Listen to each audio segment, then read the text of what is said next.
welcome everybody. This is the second BC Hockey Chick Chat that we're hosting. My name is Teresa Phillips. For those of you who don't know me, I am a BC Hockey Female Zone Lead for the North Zone, and part of my job is to provide female programming across the province, specifically the North Zone.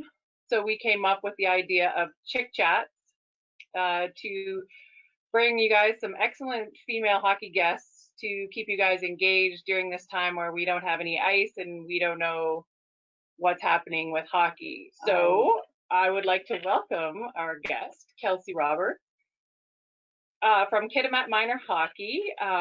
Played integrated hockey there until she moved to Prince George, where she played there, won back-to-back provincial championships with the Northern Capitals, moved on to University of Calgary, where this year she was named the CanWest Female Hockey Player of the Year, as well as the University of Calgary Female Athlete of the Year. So welcome, Kelsey. Thank you so much for joining us. Yeah, of course. I'm really excited to chat with everyone tonight. So I guess I'll just tell you guys a bit about where I played and my story, and then if you guys have any questions, we can go from there. So like Teresa said, I'm from Kitimat, BC. If you don't know where that is, it's a small town in northern BC. And I started playing hockey when I was about 7, and I knew right away I wanted to be a goalie. So I'm not sure if I know there's one goalie here, but I'm not sure if there's any others. My parents didn't love that idea, but I was very set on it. So I wasn't allowed to be a full-time goalie. When you're younger, you have to kind of split, but every chance I got, I jumped in net. And starting in Pee Wee, I think, is when you're able to actually be a full-time goalie. So I played boys hockey until Bantam, just for the Kitimat team here. And then there was a female team based out of Terrace that started when I was in Bantam, and there was girls all the way to 100 Mile House that played on our team. And we weren't able to practice together because we were all so far apart, but we actually won provincials in our second year of Bantam, which was pretty exciting because a team from the North, it was kind of the first time that a team from the North had came out, and we were able to win, so we kind of shocked everyone, even ourselves. But that was pretty cool. And then that's kind of how I got introduced to the Prince George team, because we had met girls from all around the area. And the head coach of our team was Mario Desjardins. I'm not sure if that name's familiar, but he coaches the major midget team still in PG. And so I decided to move to Prince George, which is 7 hours away from home. It was a pretty big step, but my parents were super supportive, and I'm really happy I decided to do that because it brought me pretty much all the opportunities that I've gotten up until today. And I'm still playing with a couple teammates off that team now with me at the University of Calgary, which I think is pretty awesome because we've played together for like 10 years now. So in PG, yeah, we were pretty successful there, which was exciting, which allowed us to kind of get the opportunities from post-secondary. School-wise, we actually had a class that was hockey class when I moved there, which I thought was a joke. I was like, what? I'm getting graded to play hockey? But Renzo Berra runs a program at PGSS, and he's amazing. Like, still to this day, I've been graduated for 3-4 years now, and he keeps in contact. He's the biggest supporter, and I learned so much from him, and I'm really lucky to have got to be there. So if anyone's thinking about going to PG or going to that route, if you're from northern BC, I think it was an amazing experience, and it was hard to move away, but it was definitely worth it. And then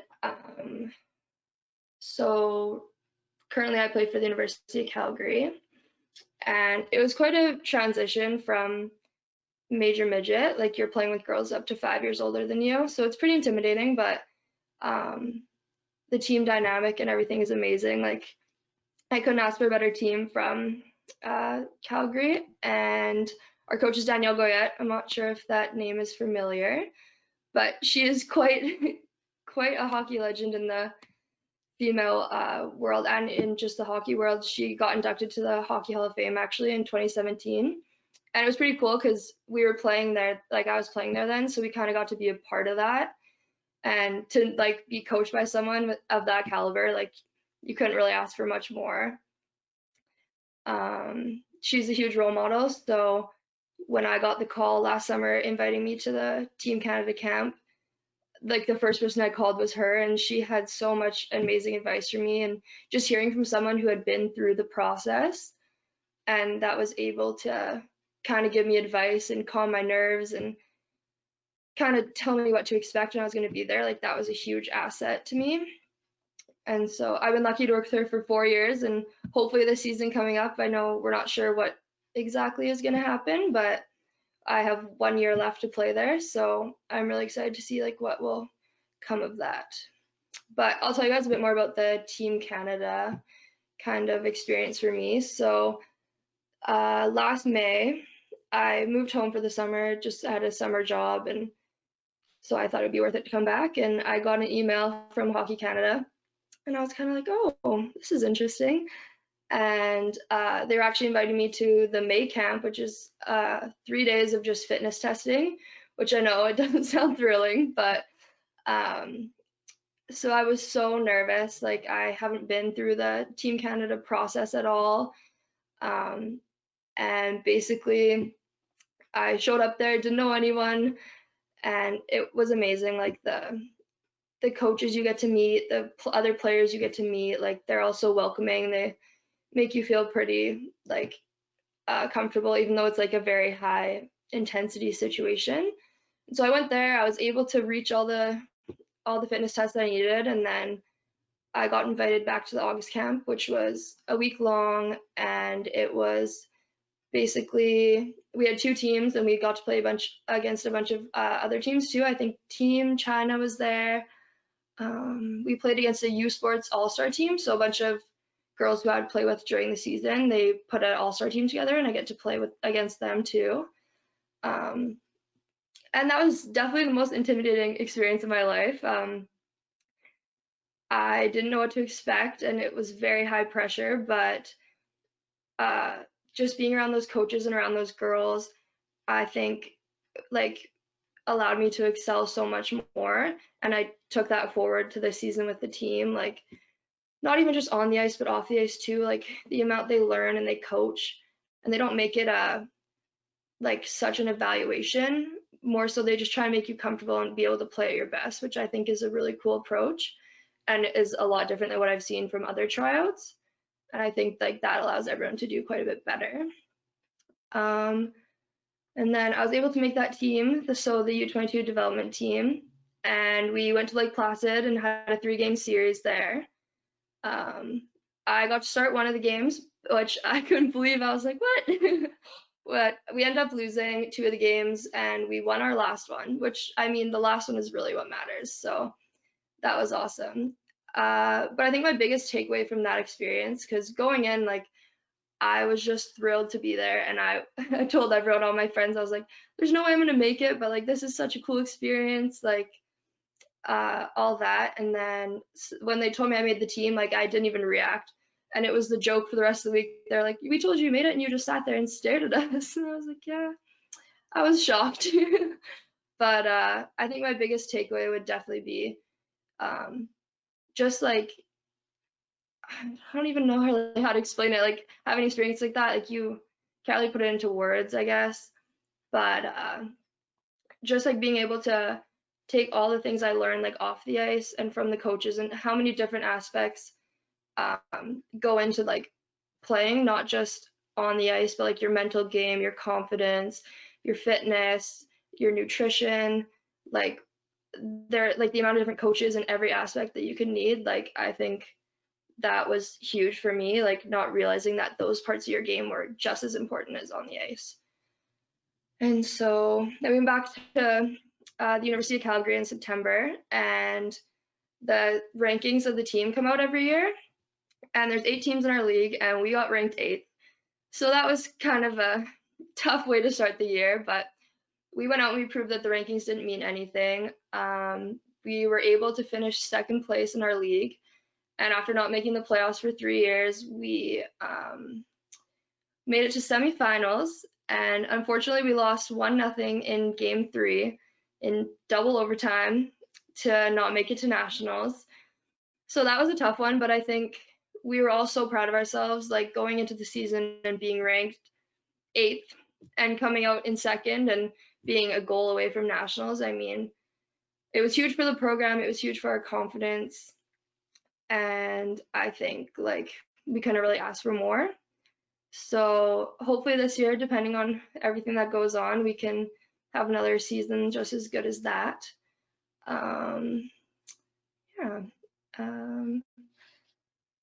Going back to like the Prince George thing, I'm not sure if any of you are from Northern BC or you're in this area, but if you do kind of live away from PG and you're thinking about moving and all that, like I think it was definitely one of the hardest things I've ever done, but it was the most amazing experience. And like move away from home can be very daunting, like your parents, and if your parents are willing to like help you do that, that's amazing.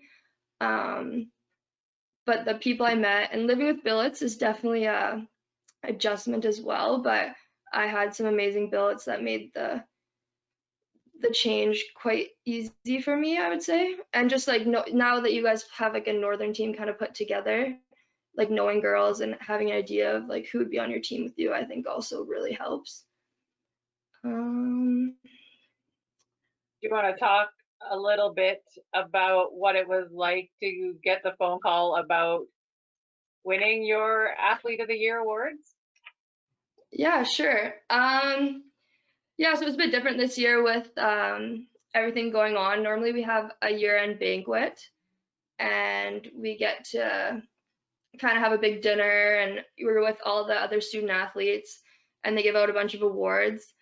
But this year looked a little different. I actually found out that I won through a video from Haley Wickenheiser. They posted it on Twitter and it was pretty cool. I was like, oh, she knows who I am. She knows my name. But she was just she used to play for the team and now she goes to school there for the medical program. So she would have given me the award in person, but instead she posted a video on Twitter. So that was pretty cool. I mean, it was a huge honor. I think my team played a huge role in that. We had such an amazing year and wouldn't have been possible without all of them.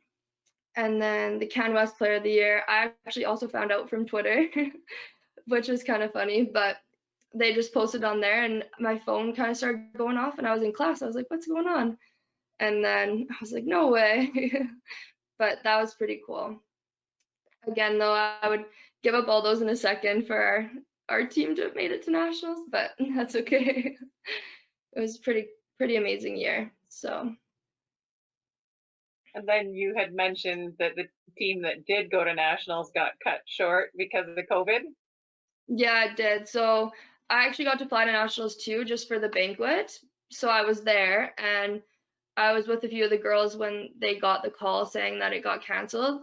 And the team that beat us out actually, they played that morning and they upset the number 2 seeded team. So they made it to the semis and then they got the call that it was all canceled. So I felt very bad for them. It was tough to play all year and then kind of have it end like that. But I mean, everyone kind of lost it on the end of their seasons. So Yeah, maybe just touch on that a little bit.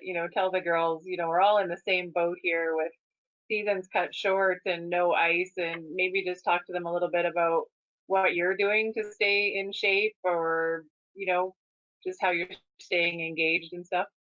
yeah, definitely.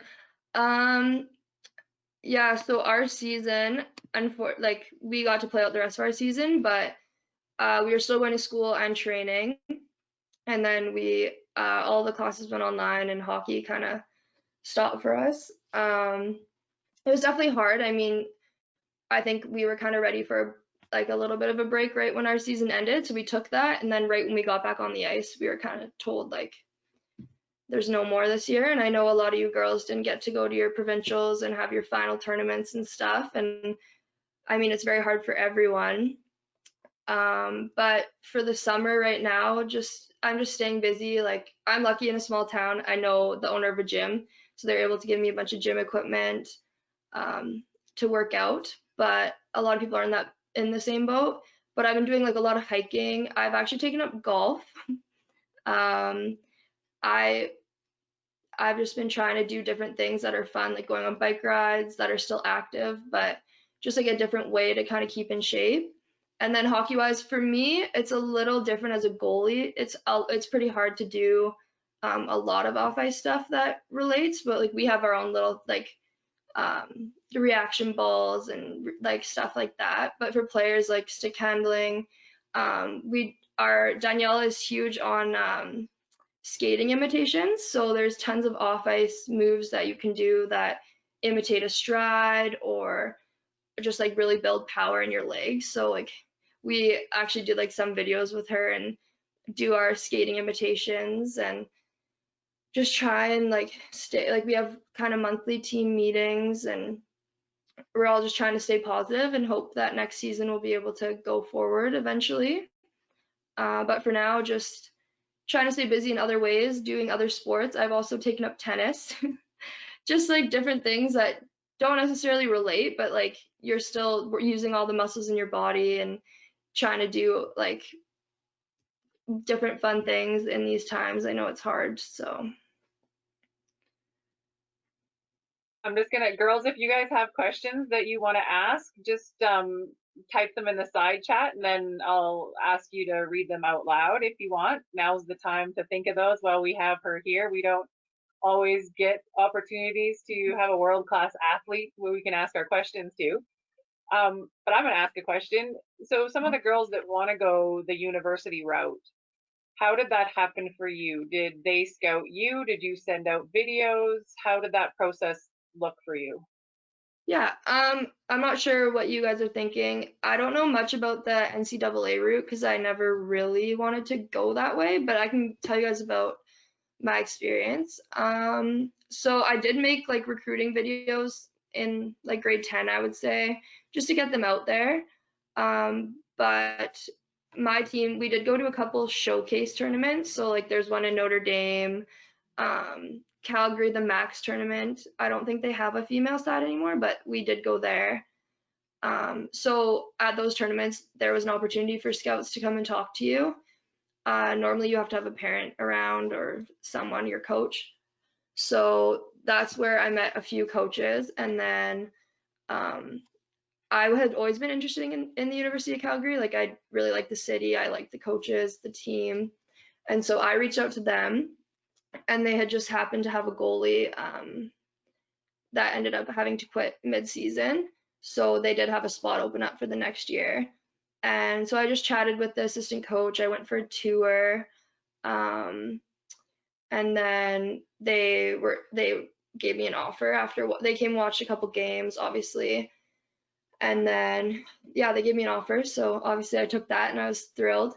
But I would recommend like it doesn't hurt to reach out. You can put a video clip in if you want, and then maybe like let them know a couple of games you're going to be playing, anything like that. Like I think it's good to reach out. I mean, I basically recruited myself to the team. It just happened to work out that year that they needed a goalie. But yeah, I just got the information from my head coach, Mario, and he let me know, gave me their emails, and I reached out there. But they also will reach out to you, like I said, in showcases, or even if they just come watch and they send you an email or whatever. But I didn't get recruited until grade 12. So like it's definitely a lot later in like the Canadian universities. I know in the NCAA they kind of start pretty early, but yeah, for me it was grade 12. Some girls obviously can commit earlier, but it's always nice to kind of keep your options open too. You never know like what might come up. So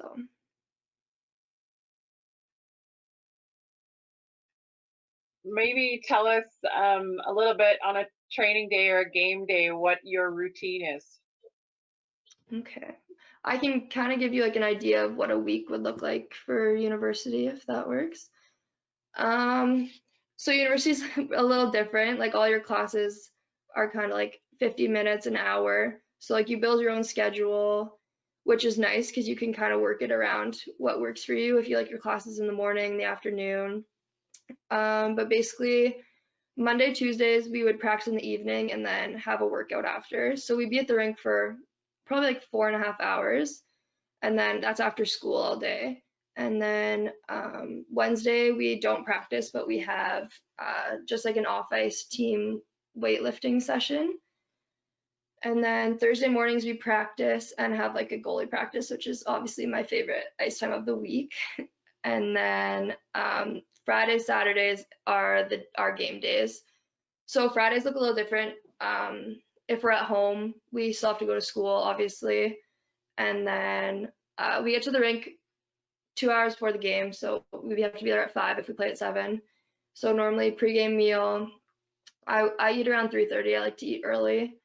Normally it's like chicken and rice, I would say. And then we play at 7, and then the next day we normally play in the afternoon, so it'd be about 3. So we always try and get up and like go for like a team walk, or if you're at home, just a walk with your roommates or whoever. And then kind of pregame meal and straight to the rink because it's a quick turnaround. And then when we travel, we normally go Thursday nights, and then we'd have a pregame skate on Friday. Since we don't have class, we have a bit more time to kind of do our own thing, and we do some homework during the day too. But it's kind of nice being on the road because you have the whole day to focus on the game. So, but yeah, it's definitely busy. It's harder in university because there's no one telling you you got to go to school or do this or do that. But you just got to plan your schedule and manage your time. I would say that's the biggest thing. It was definitely a learning curve for me in my first year because you have a lot of new freedom that you weren't really used to. And so you just got to like kind of be disciplined and remember that like you're a student athlete, which means you're a student first. And that's definitely something that I had to learn and realize, but it's important to like definitely make sure you're managing your time. That's a hard one. No matter what age you are, is time Yeah. management. Yeah. Girls, are you got any questions you want to ask? Because I got lots. Okay, I'm gonna ask until someone answers into the chat. Did you ever have a situation with a coach or a teammate where you necessarily didn't get along, or you had a difference of opinion, and how did you handle that? Interesting. I mean, I think on every team there's always some conflict. And I don't think it's necessarily a bad thing to disagree with someone, but you definitely have to do it in a respectful way. Like there's definitely been times where like maybe you don't necessarily agree with what your coach has to say, and maybe you should go and like have a conversation and say like maybe I think this way would be better, but like you have to make sure it's in definitely a constructive way. But I think on our university team, like it does happen where there is like a little bit of drama, a little bit of tension.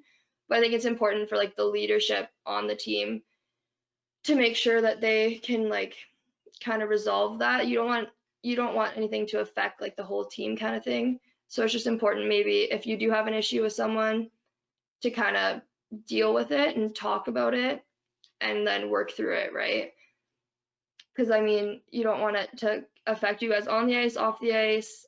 Because I think when there is an issue between teammates, it can create a change of mood in the whole team. It can affect the whole team. And I'm lucky enough, I feel like I haven't really had a lot of huge conflict within our team or with our coaches or anything. Like I said, we're a pretty awesome group there. So, but just speaking from like previous experience, I would say I think just like trying your best to deal with it rather than avoid it because it would just get worse. Awesome, thank you. Caitlin has a question. Caitlin, do you want to ask your question? Yeah, what's the best pregame food that you should eat before a game so you don't feel like too full, I guess, and you don't feel sick afterwards? Yeah, that's a good question. I think it really depends like on the person. A lot of people have like pretty different preferences. I'm not super picky about what I eat. I'm just picky about the time. Like I always eat about 3.5 hours before the game because I feel like when it comes to the game time, I either have like a tiny snack before or I'm like perfectly ready to go. But then I also have teammates who eat 4 hours before or eat 2.5 hours before, but eat a little less. Like, I think it's just about finding what works for you and then going with that. So like some people love to eat a big bowl of pasta before a game, and others like something a little lighter because it just doesn't make them feel as full, as heavy. They feel faster on their feet, kind of thing. So I think it's important to maybe try a different thing depending on the game and then find what you feel best at in that game and kind of run with that. Who is your goalie coach at the University of Calgary? My goalie coach is Brad Kirkwood, and he works for Top Prospects Goaltending. And actually, he is one of the head goalie coaches for the women's national team. So I'm extremely lucky to work with him. And he's definitely also one of the reasons that I really wanted to go to the University of Calgary, because he's one of the best for sure. And have you had sessions with him during the summer, or you guys are just completely shut down? He has just started to open back up now, but I'm back home in Kitimat right now. So I'm not gonna be able to get on the ice for a bit here, but last summer I was there training with him like pretty much all summer leading up to camp, because I definitely needed that before I headed out there. So, which it was also amazing to have him because I mean, he's been to all those camps. He's worked with the best female goalies in the country, and to like have his knowledge and kind of his inside view of the camp and what they were looking for was I'm pretty lucky to have had that. So when you came back from Hockey Canada camp and experience, did you have any other UFC teammates that have done that, or were you able to bring some of that experience back to them? yeah, no, I was actually the only one. I think there was only 3 of us from U Sports that actually made the team, and 2 of us were goalies. So it'd be awesome to see some more U Sports representation for sure. But no, they were all pretty excited when I came back, and it was nice to kind of bring back everything I learned. Like I said, we had like mental coaches, strength coaches, nutritionists, like we had everything you could have ever wanted there, and I think I learned a lot, like I said, off the ice, also on the ice, but for sure about like confidence, about how much your mental game can affect you on the ice, and just like tools to kind of help work through that. And I think that's the biggest area that I grew, was in my confidence, and I think I definitely brought that back to the team, which was pretty awesome, and just we were able to kind of roll from there. So Does the university give you guys a motivational coach, like a I don't know what the term is, a positive role? Yeah, motivational speaker. Like usually yeah, lots of the big, I know that's the Hockey Canada does, but does the university, do you guys have those kind of sessions? we kind of like try things out here and there, but we haven't had like a consistent like mental strength coach or anything like that. I think it would be a really good addition though. I think it's really important, and I think that's an area that a lot of people don't realize has such a big effect on their game. Like I think people think they can kind of just put their mental stuff aside and they'll be fine, but I learned throughout like playing that that's definitely one of the biggest things. I think from my first year to where I am now, just finishing my 4th year, that's been my biggest change. Like in my first year, I was kind of like, oh, I don't know if I'm good enough to kind of be here. I don't know if I let in a bad goal, I would be devastated and it would affect me for the next 3 games. Or it was kind of like, oh, if I do something wrong, I'm not going to get to play. But no one's ever really given me a reason to think that way. I just kind of did. And so I think learning like hockey is a game of mistakes. You're able to make mistakes. Everyone makes mistakes, and it's just how you react to the mistake that kind of sets you apart. I think that was huge because, like I said, like the negative mental talk is kind of what brings you down the most. So if you're able to spin that into a positive way, like, okay, I did that wrong, but this next time, this is how I'm going to do it, and it's going to give me a different result. Like, I think that's definitely huge. Yeah, absolutely. I think we are going to see that more and more, going forward, is the mental strength, mental game, putting more emphasis on that than the actual game on the ice, the physical game. Yeah, I definitely agree. I think, like I said, I think it's being like becoming more and more popular, like well known that like that needs to be like prioritized. And so, yeah, it would be a good thing for me to talk to the university about maybe bringing someone in for sure. I think so. So I have one last question and then we'll wrap it up if the girls don't have any questions. But if you could go back in time and tell your U15, U18 self one piece of advice, what would you give yourself?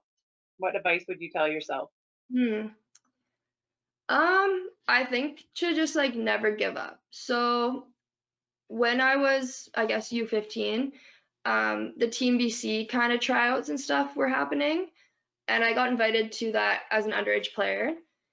And I think I was a little starstruck when I got there. I mean, there's some big names there, like Micah Hart, Hannah Miller, like girls that had kind of played for the Team Canada stuff. And I was just like this little 14-year-old, so I didn't make that team. And then I got invited back the next 2 years, and I got cut both of those years too. So I think that kind of discouraged me a lot, and I let that affect me. Um, but now, like looking back, I like that definitely happened for a reason, and I think it almost pushed me to like prove like, you know what, like I should have been on that team, kind of like gave me, it almost drove me more than anything else. So I think just like being able to fight through that adversity, and then it got me kind of to where I am now. And so like I think just everything happens for a reason, and never give up. Like you always need to believe in yourself and dream big. Like I never thought that I'd be getting a call from Team Canada last year, especially like kind of just being in university now, like never being involved in the program. And so I think, yeah, just like anything's possible and never give up on your dreams. There's a question from Julianne. Okay, question from Julianne. She wants to know what's something that you do to prepare mentally before a game. I kind of have a few superstitions. I always like tape my stick a certain way, and I have a puck in my bag, and every game I always go out on the bench after our team warm up, and I like mark my stick up with the same puck. Um, there's just a few things I kind of do exactly the same every single game, and it just makes me feel like I'm like ready to go, and like it's just another game kind of thing. But I try not to focus too much, I think, during the day on a game, because I get a little stressed out if I do that. So that's why I like to go for a walk, like kind of distract myself a bit. But then when I get to the rink, like then it's kind of time to zone in and get ready. But that's just me personally. A lot of people do like a lot of different things, but I just like to kind of forget about it until I get to the rink, and then I have my certain things that I do, and then I'll be ready to go. I just want to thank Kelsey so much for joining us tonight, and you ladies for coming on the chat. I hope you got some great information. Kelsey, we wish you the very best in your upcoming season, however that looks, and your future endeavors. And ladies, stay tuned for the next chat on July 23rd. Thanks, guys. Have a great night.